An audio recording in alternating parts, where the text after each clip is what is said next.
देश की राजधानी दिल्ली में 16 दिसंबर 2012 की सर्द अंधेरी रात में एक ऐसी वारदात को अंजाम दिया गया था जिसे सुनकर आज भी लोगों की रूह कांप जाती है और आंखें आंसुओं से भीग जाती हैं।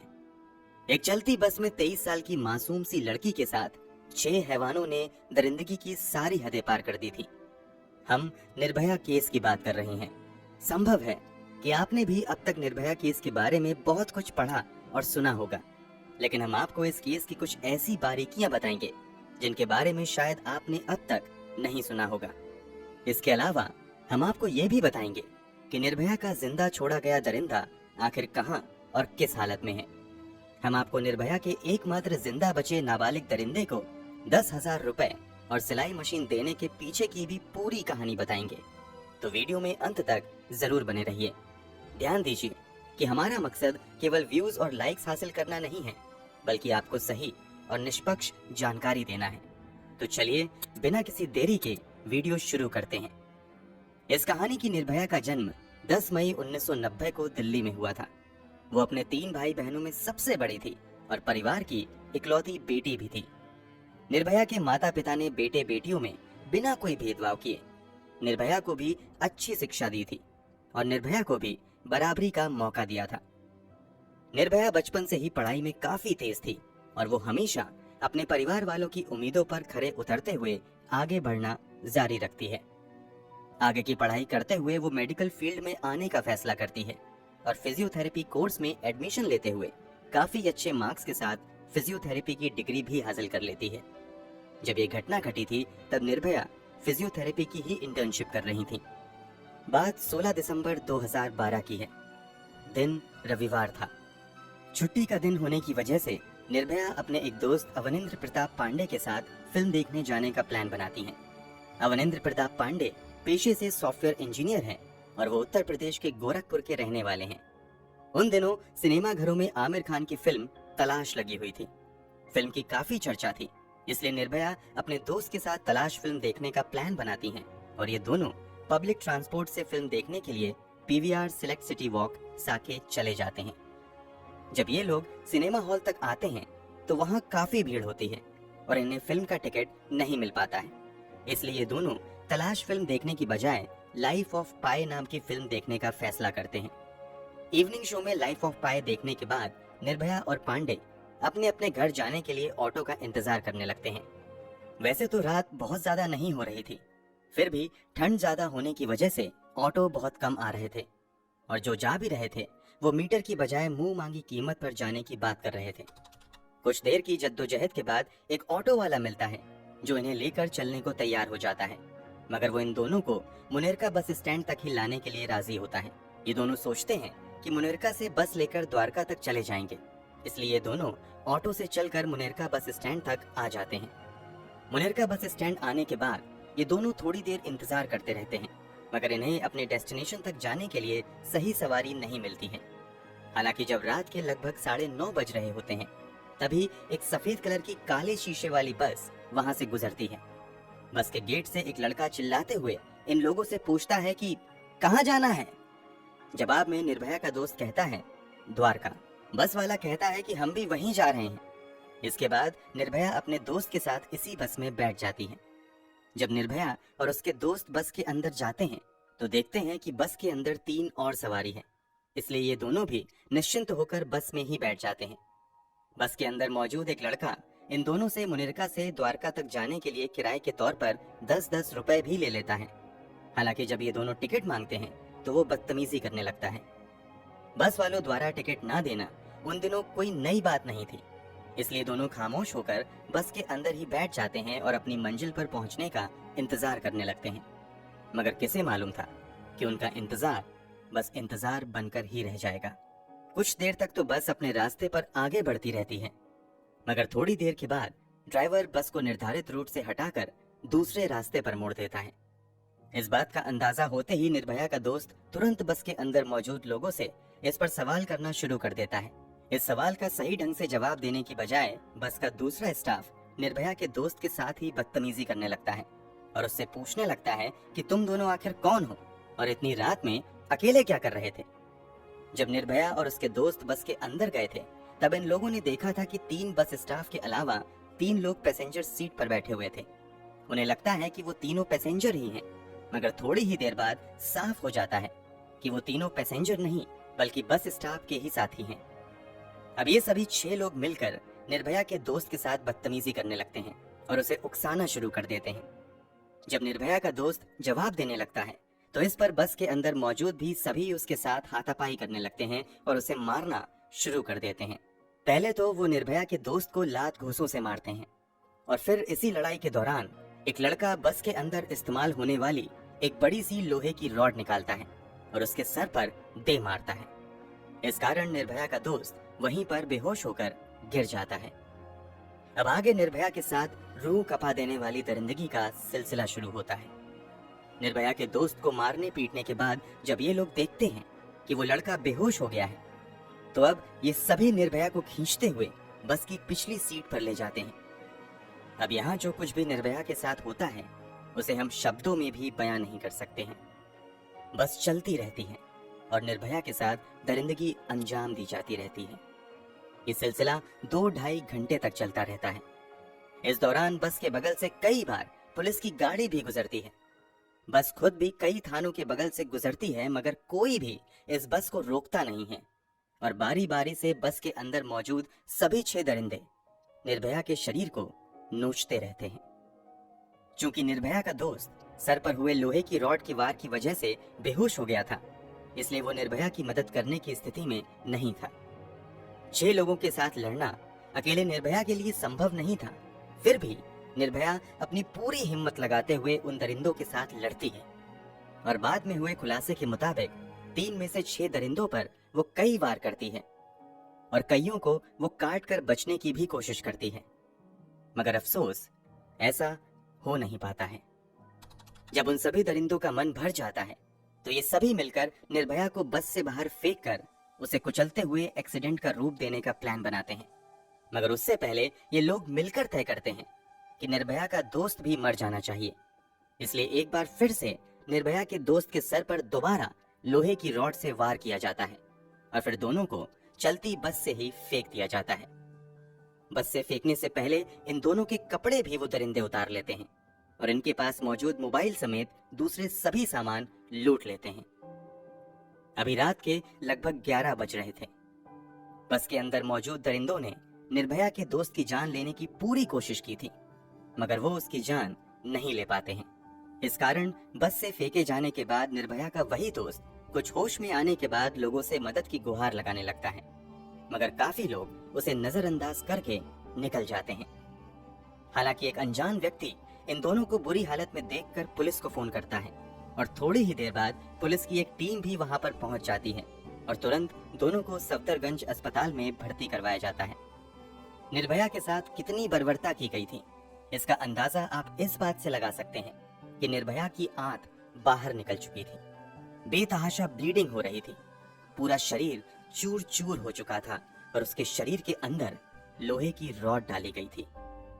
निर्भया की स्थिति को देखते हुए तत्काल ही इलाज शुरू कर दिया जाता है। हालत इतनी ज्यादा गंभीर हो चुकी थी कि तुरंत ही उन्हें वेंटिलेटर सपोर्ट की जरूरत पड़ती है। कुछ ही घंटे बाद निर्भया के साथ हुई दरिंदगी की खबर मीडिया के जरिए देश दुनिया में भी फैलनी शुरू हो जाती है और जब लोग निर्भया के साथ हुई बर्बरता की कहानी सुनते हैं तो लोग गुस्से से भर जाते हैं। लोग प्रशासन और सरकार के खिलाफ सड़कों पर उतरकर विरोध प्रदर्शन करना शुरू कर देते हैं। साथ ही साथ लोग जल्द से जल्द अपराधियों की गिरफ्तारी की भी मांग करने लगते हैं। देखते ही देखते ये विरोध प्रदर्शन आंदोलन का रूप ले लेता है और देश भर में निर्भया के समर्थन में प्रदर्शन होने शुरू हो जाते हैं। लोग देश भर में निर्भया के लिए दुआ करना भी शुरू कर देते हैं, मगर निर्भया की हालत अस्पताल में दिन प्रतिदिन बिगड़ती चली जाती है। यहाँ तक कि 16 दिसंबर 2012 से लेकर 19 दिसंबर 2012 के बीच निर्भया की एक के बाद एक 5 सर्जरी करनी पड़ती हैं। लाख कोशिशों के बावजूद निर्भया की स्थिति बिगड़ती ही चली जाती है। इस कारण 21 दिसंबर को भारत सरकार की ओर से देश के टॉप मोस्ट डॉक्टर की एक कमेटी बनाई जाती है और सरकारी खर्चे पर निर्भया को बेस्ट मेडिकल ट्रीटमेंट देने को कहा जाता है। इसके बावजूद निर्भया की स्थिति नहीं संभलती है, बल्कि उसके शरीर का तापमान बढ़कर 102 से 103 डिग्री फ़ारेनहाइट तक चला जाता है। यहाँ तक कि इन्फेक्शन भी बुरी तरीके से बढ़ जाता है। इधर सड़कों पर लोगों का हुजूम निर्भया के लिए आवाज बुलंद कर रहा था, तो उधर डॉक्टर जी जान लगाकर निर्भया को बचाने की कोशिश कर रहे थे, मगर स्थिति बिगड़ती ही जा रही थी। इसी के बाद तत्कालीन प्रधानमंत्री मनमोहन सिंह के नेतृत्व में 26 दिसंबर को एक कैबिनेट मीटिंग बुलाई जाती है और उसमें फैसला किया जाता है कि निर्भया को वर्ल्ड के बेस्ट ऑर्गन ट्रांसप्लांट हॉस्पिटल में भेजा जाएगा। इसी के बाद निर्भया को सिंगापुर के माउंट एलिजाबेथ हॉस्पिटल में एयरलिफ्ट करके भेजने की तैयारी शुरू हो जाती है। फाइनली 27 दिसंबर को निर्भया सिंगापुर के माउंट एलिजाबेथ हॉस्पिटल में पहुंच जाती हैं और वहां उसका इलाज शुरू हो जाता है।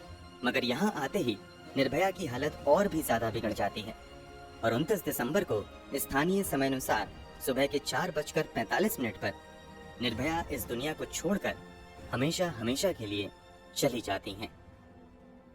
निर्भया की मौत के बाद उसके शव को वापस दिल्ली लाया जाता है और कड़ी सुरक्षा के बीच निर्भया का अंतिम संस्कार कर दिया जाता है। निर्भया के दोस्त को कुछ दिनों के इलाज के बाद अस्पताल से डिस्चार्ज कर दिया जाता है। इधर निर्भया का इलाज चल रहा था, उधर ग्राउंड लेवल पर दिल्ली पुलिस काम करते हुए अपराधियों को गिरफ्तार करने में लगी हुई थी। इस घटना की रिपोर्टिंग के 24 घंटे के अंदर अंदर ही दिल्ली पुलिस ने कई सस्पेक्ट को गिरफ्तार कर लिया था। सीसीटीवी के जरिए दिल्ली पुलिस बस की भी पहचान कर लेती है और उसके आधार पर सबसे पहले उस बस के ड्राइवर राम सिंह को गिरफ्तार कर लेती है और फिर राम सिंह के बयान के आधार पर एक के बाद एक कुल 6 अपराधियों को गिरफ्तार किया जाता है। गिरफ्तार अपराधियों में 30 साल का राम सिंह, 26 साल का उसका भाई मुकेश सिंह था जो राजस्थान का रहने वाला था। इसके अलावा पुलिस ने 20 साल के विनय शर्मा को भी गिरफ्तार किया था जो एक असिस्टेंट जिम इंस्ट्रक्टर था। इसके अलावा 19 साल के पवन गुप्ता को भी गिरफ्तार किया गया था जो एक फल बेचने वाला था। इन दोनों की गिरफ्तारी बिहार और यूपी से हुई थी, जबकि छठे अपराधी को पुलिस ने उत्तर प्रदेश के बदायूं से गिरफ्तार किया था। शुरू में इस अपराधी का नाम पब्लिक में नहीं बताया गया था क्योंकि वो गिरफ्तारी के समय 17 साल और कुछ महीने का था और कानूनी हिसाब से वो एक नाबालिग था, इसलिए उसकी पहचान गुप्त रखी जाती है। हालांकि बाद में खुलासा होता है कि इस नाबालिग का नाम मोहम्मद अफरोज था। अफरोज को आनंद विहार टर्मिनल से गिरफ्तार किया गया था। इसके अलावा पुलिस ने अक्षय ठाकुर नाम के एक 28 साल के लड़के को भी गिरफ्तार किया था जो बिहार के औरंगाबाद का रहने वाला था। ये सभी अलग अलग बैकग्राउंड के थे और इन लोगों की कुछ ही दिन पहले दोस्ती हुई थी और घटना वाली रात ये लोग पार्टी करने के मूड में ही घर से निकले थे। ये सभी मिलकर बहुत सारी शराब और खाने पीने की चीज बस में भर लेते हैं और शिकार की तलाश में बस लेकर निकल जाते हैं। बहुत कम लोग जानते होंगे कि निर्भया को अपना शिकार बनाने से पहले इन लोगों ने बस के अंदर एक 35 साल के रमाधीर सिंह नाम के एक कॉर्पोरेटर को पैसेंजर बनाकर पहले बस में बैठाया और फिर उससे पैसे और मोबाइल लूटकर उतार दिया था। रमाधीर सिंह इस लूट की जानकारी पास से गुजर रहे पुलिस वाले को भी देते हैं, मगर वो पुलिस वाले रामाधीर सिंह की बातों को नजरअंदाज कर देते हैं। शायद उस समय पुलिस वाले रामाधीर सिंह की कंप्लेन को सीरियसली ले लेते तो इतना बड़ा हादसा होने से रुक सकता था, मगर उन्होंने कुछ नहीं किया। सभी अपराधियों की गिरफ्तारी के बाद सबसे पहले उनकी एक आइडेंटिफिकेशन परेड कराई जाती है और फिर निर्भया का दोस्त उन सभी 6 अपराधियों की पहचान कर लेता है। फिर इन लोगों पर मामला दर्ज करते हुए आगे की कार्यवाही शुरू होती है। मामले की सुनवाई चल ही रही होती है कि 11 मार्च 2013 को निर्भया केस के प्रमुख आरोपियों में से एक राम सिंह तिहाड़ जेल में सुसाइड कर लेता है। इसके अलावा 1 सितंबर 2013 को इस केस के नाबालिग आरोपी को जुवेनाइल जस्टिस बोर्ड द्वारा मात्र 3 साल की सजा के तौर पर सुधार गृह भेज दिया जाता है, जबकि बाकी बचे 4 अपराधियों पर बलात्कार और हत्या समेत कई गंभीर धाराओं के तहत मामला चलता है और फाइनली 13 सितंबर को फास्ट ट्रैक कोर्ट द्वारा उन सभी 4 को मौत की सजा सुना दी जाती है। ये सभी अपराधी मौत की सजा के खिलाफ दिल्ली हाईकोर्ट में अपील करते हैं, जहां 13 मार्च 2014 को दिल्ली हाईकोर्ट द्वारा भी निचली अदालत के फैसले को सही ठहराते हुए उनकी फांसी की सजा को बरकरार रखा जाता है। इसके बाद ये सभी सुप्रीम कोर्ट का रुख करते हैं। सुप्रीम कोर्ट द्वारा भी 5 मई 2017 को फांसी की सजा को बरकरार रखा जाता है। इसके बावजूद ये अपराधी एक के बाद एक अपने सभी विकल्प का इस्तेमाल करते हुए बचने की पूरी कोशिश करते हैं, मगर सुप्रीम कोर्ट के बाद प्रेसिडेंट द्वारा भी इनकी पिटीशन रिजेक्ट कर दी जाती है और फाइनली सभी कानूनी दरवाजे बंद होने के बाद चारों अपराधियों को 20 मार्च 2020 को सुबह के 5:30 बजे तिहाड़ जेल में फांसी दे दी जाती है। मेडिकल टीम द्वारा 6 बजे सभी को मृत घोषित कर दिया जाता है। निर्भया के 4 अपराधियों को तो फांसी की सजा हो गई थी, जबकि एक ने खुद ही आत्महत्या कर ली थी। फिर एक का क्या हुआ? जैसा कि थोड़ी देर पहले हमने बताया, इस केस का एक आरोपी इस अपराध को अंजाम देते समय नाबालिग था। इस कारण उसे सिर्फ 3 साल की सजा हुई और उसे सुधार गृह भेज दिया गया। मीडिया रिपोर्ट्स के मुताबिक इस नाबालिग अपराधी का नाम मोहम्मद अफरोज था। 3 साल की सजा पूरी करने के बाद अफरोज को सुधार गृह से निकालकर बेहद ही गुपचुप तरीके से नई जगह पर भेज दिया जाता है। मीडिया रिपोर्ट्स के मुताबिक अफरोज को नए सिरे से जिंदगी की शुरुआत करने के लिए 10,000 रुपए और एक सिलाई मशीन भी दी जाती है, ताकि वो बतौर टेलर काम करके अपनी जिंदगी गुजारे। फिलहाल अफरोज कहाँ रह रहा है, इस बात की जानकारी आधिकारिक तौर पर किसी को भी नहीं है, क्योंकि देश के कानून के मुताबिक नाबालिग अपराधी की सुरक्षा करना भी कानून की ही जिम्मेदारी है। इस पर क्या ही कहा जाए। एक दावा ये भी किया जाता है कि दिल्ली सरकार ने अपनी तरफ से अफरोज को 10,000 रुपए और सिलाई मशीन दी थी, जबकि इसके पीछे की सच्चाई भी जानना जरूरी है। दरअसल juvenile justice care and protection of children act 2014 के मुताबिक जब भी कोई नाबालिग अपराधी अपनी सजा पूरी करके बाहर आता है, तो उसके पुनर्वास की व्यवस्था करना राज्य सरकार की जिम्मेदारी है। ये कानून केंद्र सरकार द्वारा ही बनाया गया है। यहाँ तक कि जब एनडीए सरकार के दौरान इस कानून में संशोधन किया गया, तब भी इस प्रावधान को हटाया नहीं गया। इस कारण ही निर्भया के छठे और एकमात्र जिंदा बचे अपराधी को पुनर्वास के लिए आर्थिक मदद और कथित तौर पर सिलाई मशीन दी गई थी। हम यहाँ कोई राजनीति नहीं कर रहे हैं, बल्कि आपको सही जानकारी दे रहे हैं। इस खबर के बाहर आने के बाद लोगों का गुस्सा इसलिए भी बढ़ गया था, क्योंकि कथित तौर पर निर्भया के साथ सबसे ज्यादा जुल्म इसी नाबालिग अपराधी ने किया था और इसे ही छोड़ दिया गया। एक और बात आप भी शायद जानते होंगे, दुनिया इस केस को निर्भया के नाम से जानती है और कई महीनों तक किसी को निर्भया का असली नाम मालूम नहीं था। इसकी वजह ये थी कि भारतीय कानून के हिसाब से बलात्कार पीड़िता की असल पहचान जाहिर करना गैर कानूनी है। इस कारण इस लड़की को तब मीडिया ने निर्भया और दामिनी जैसे नाम दिए थे। मगर कानून में ये भी प्रावधान है कि अगर विक्टिम के माता पिता या परिवार वाले चाहें तो वो अपनी इच्छा से उसकी पहचान जाहिर कर सकते हैं।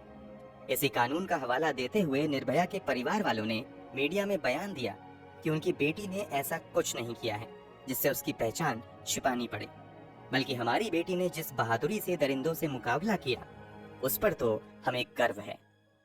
फिर निर्भया के पिता ने मीडिया से आगे बात करते हुए अपनी बेटी का असल नाम बताया था। हमारी इस कहानी की निर्भया का असल नाम ज्योति सिंह था।